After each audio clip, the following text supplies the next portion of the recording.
നമസ്കാരം, കൊട്ടാരക്കര മീഡിയയിലേക്ക് സ്വാഗതം. പഹൽഗാം ഭീകരാക്രമണത്തിന് പിന്നാലെ പാകിസ്ഥാനെതിരായ നടപടികൾ കടുപ്പിക്കുകയാണ് ഇന്ത്യ. ഇതിന്റെ ഭാഗമായി പാകിസ്ഥാനിൽ നിന്നുള്ള എല്ലാ ഇറക്കുമതികളും ഇന്ത്യ നിരോധിച്ചു.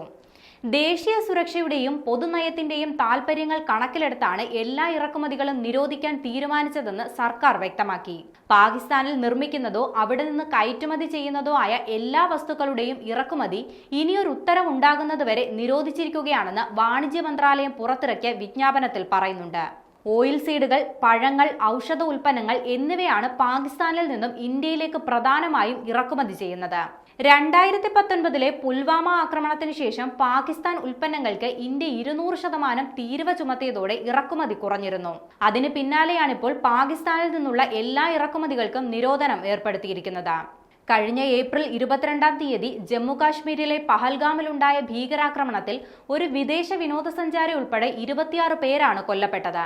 ബൈസറൺ വാലിയിലെ പൈൻമരക്കാടുകളിൽ നിന്ന് ഇറങ്ങിവന്ന ഭീകരർ വിനോദസഞ്ചാരികൾക്ക് നേരെ അപ്രതീക്ഷിതമായി വെടിയുതിർക്കുകയായിരുന്നു.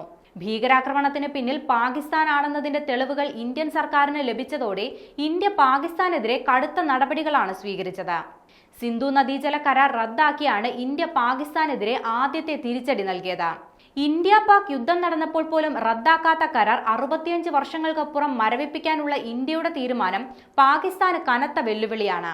പാക് പൗരന്മാരുടെ വിസ നൽകുന്നത് നിർത്തിവെച്ച India Wagah Attari check post അടയ്ക്കുമെന്നും പ്രഖ്യാപിച്ചു.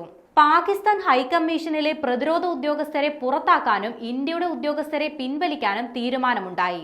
പാകിസ്ഥാനിലെ ഇന്ത്യൻ ഹൈക്കമ്മീഷൻ അംഗങ്ങളുടെ എണ്ണം 55-ൽ നിന്ന് 30 കുറയ്ക്കാനാണ് തീരുമാനമായത്.